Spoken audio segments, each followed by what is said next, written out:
جو وقت کی قدر کرتا ہے وقت اس کی قدر کرتا ہے، اور جو اللہ پاک نے ہمیں زندگی کے جو لمحات دیے ہیں اس کو ہم غنیمت جانتے ہوئے اس کی ہم قدر کریں۔ وہ سانس ایک دفعہ لے لیں وہ دوبارہ نہیں آتا، جو زندگی کا لمحہ ایک مرتبہ گزر جائے وہ لمحہ زندگی کا دوبارہ پلٹ کے نہیں آتا۔ تو جو انسان زندگی کا لمحہ ضائع کر بیٹھتا ہے تو پھر اسے پچھتاوا ہوتا ہے، اور جو زندگی کا لمحہ ضائع نہیں کرتا بلکہ اس میں کچھ کر جاتا ہے تو وہ اس کے کام آ جاتا ہے۔ تو آج کا جو پچھتانا ہے کل کی بہتری کی ضمانت ہے، لیکن کل کا پچھتانا سوائے ندامت کے اور کچھ بھی ہاتھ نہیں آنا۔ یعنی کہ جب ایک دفعہ زندگی کا کوئی لمحہ ہاتھ سے گزر جائے نا تو پھر اس کے اوپر بعد میں انسان پچھتاوا کرتا ہے کہ کاش میں اس میں کچھ کر لیتا۔ تو یہ زندگی جو ہے نا یہ ایک اللہ پاک کی نعمت ہے، ہمیں اس کی قدر کرنی چاہیے۔ زندگی کیا ہے؟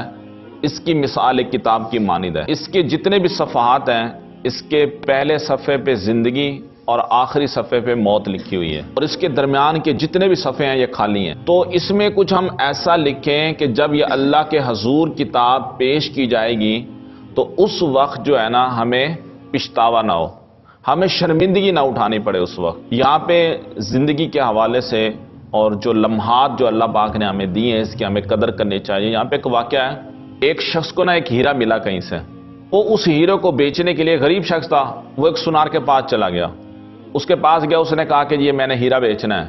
جب اس سنار نے جوہری نے ہیرا دیکھا کہ یہ تو بہت بڑا قیمتی ہے، اس نے اس شخص کو کہا کہ یہ اتنا قیمتی ہیرا ہے کہ میں اس کی قیمت ادا نہیں کر سکتا۔ اس نے کہا کہ بھی میں نے تو بیچنا ہے۔ اس نے کہا کہ بھی اس وقت اگر اس کی کوئی قیمت دے سکتا ہے وہ سوائے جو وقت کا بادشاہ ہے، وقت کا حاکم ہے، وہ اس کی قیمت دے سکتا ہے، اس کے علاوہ کوئی قیمت نہیں دے سکتا۔ وہ شخص جو ہے وہ اس ہیرے کو لے کے بادشاہ کے دربار میں حاضر ہو گیا، سارے وزیر بھی کھڑے ہوئے تھے۔ تو اس شخص نے کہا کہ بھی میں یہ ہیرا بیچنا چاہتا ہوں۔ بادشاہ نے دیکھا کہ یہ ہیرا تو بہت قیمتی ہے۔ بادشاہ نے کہا کہ وزیر کو کہ اگر ہم اپنے سارا خزانہ بھی اٹھا کے اس شخص کو دے دیں تو تب بھی اس کی قیمت ادا نہیں ہو سکتی۔ تو بادشاہ نے کہا کہ بھی لیکن یہ ہم نے ہیرا خریدنا ضرور ہے۔ تو اس وزیر نے کہا کہ بادشاہ سلامت، یہ آپ یہ کام میرے ذمہ لگا دیں، انشاءاللہ ہم اس کو خرید کر لیں گے۔ بادشاہ نے کہا جی ٹھیک ہے۔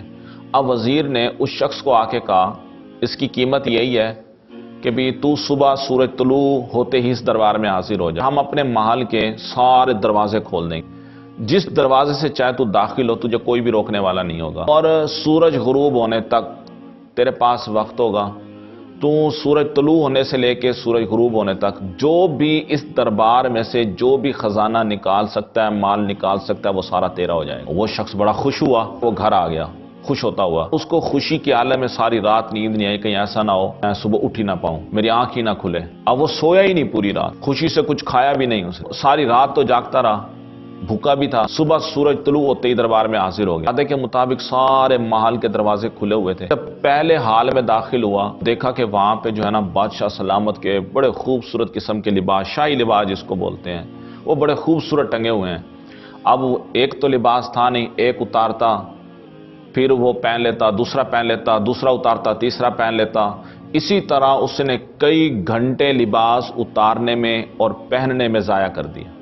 جب وہ اگلے حال میں داخل ہوا نا تو وہاں پہ کھانے کی ٹیبلیں لگی ہوئی تھی۔ اب چونکہ پوری رات کا بھوکا تھا، اب جب اس نے رنگ برنگے وہاں کھانے دیکھے اور بڑی بہترین قسم کی خوشبوئیں اٹھ رہی ہیں، پیٹ بھر کے اس نے خوب سیر ہو کے کھانا کھایا۔ جب اس نے کھانا کھا لیا اب پیٹ بھی بھر گیا اس کا، اگلے حال میں داخل ہوا اور کمرے کے اندر بڑا اعلیٰ قسم کا بیڈ لگا ہوا تھا۔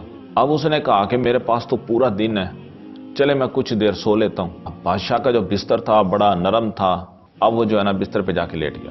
جیسے ہی لیٹا اس کی آنکھ لگ گئی اور مزے سے سوتا رہا، اس کو پتہ ہی نہیں چلا وقت کب گزر گیا۔ ادھر سے سورج غروب ہو گیا۔ جیسے سورج غروب ہوا نوکر تھے انہوں نے اس کو پکڑا اٹھا کے باہر پھینک دیا۔ وہ پھر دوبارہ اندر کی طرف بھاگا، اس نے کہا کہ میں مال تو سمیٹ لوں۔ اس نے کہا کہ ہمارا آپ سے وعدہ تھا کہ سورج طلوع ہونے سے لے کے سورج غروب ہونے تک تو جو کچھ اس میں سے نکال سکتا ہے وہ تیرا ہے۔ اب تو نے یہ سارا وقت ضائع کر دیا، اب تیرے پاس وقت نہیں ہے، اب تجھے ایک چیز بھی ہم یہاں سے اٹھانے نہیں دیں گے۔ دھکے دے کے اس کو باہر نکال دیا۔ تو یہ مثال ہمارے لیے ہے، اللہ نے ہمیں ایک زندگی دی ہے، ہمیں کچھ لمحات دی ہیں کہ ہم اس میں کچھ کر جائیں، اللہ کی عبادت کریں، ان لمحات کے اندر ہم اللہ کو راضی کریں، اب انسان جو ہے وہ اسی طرح مرنے کے بعد جو ہے نا وہ خواہش کرے گا کہ کاش مجھے ایک لمحہ اور دے دے، میں اب دنیا میں جا کے اللہ تیری عبادت کروں گا۔ لیکن اللہ تعالیٰ فرمائے گا کہ ہم نے تجھے اتنے بڑے لمحات دیے، اتنے بڑے سانس دیے، لیکن تو نے اس کی قدر نہیں کی۔ تو یہ ہمارے لیے ایک بہت بڑا سبق ہے کہ جو یہ لمحات ہیں ہمارے لیے قیمتی لمحات ہیں، ان قیمتی لمحات کی ہم قدر کریں، ان کو ہم غنیمت جانیں، ان کو ہم کھیل کود میں ضائع نہ کریں۔ قرآن مجید کی طرف ہم رجحان رکھیں، تلاوت کی طرف ہم رجحان رکھیں، ہم حفظ ہے کہ ہم اس کی طرف ہم رجحان رکھیں۔ اگر ہم کھیل میں رہے، کود میں رہے، آوارہ گردی میں رہے، فلمیں ڈرامے دیکھتے رہے، تو پھر یہ ہمارے جو لمحات ہیں یہ ایسی ضائع ہو جانے ہیں۔ تو یہ جو لمحات ہیں اس کی ہم نے کیا کرنی ہے؟ قدر کرنی ہے۔ قدر یہی کرنی ہے کہ ہم نے دل لگا کے پڑھنا ہے اور سارا شوق ہم نے اسی طرف رکھنا ہے۔ دوران تعلیم جو ہے ہمارا شوق کسی اور طرف نہیں ہونا چاہیے، ہمارا دھیان بھی کسی اور طرف نہیں ہونا چاہیے۔ اللہ کریم ہم سب کو عمل کی توفیق دے۔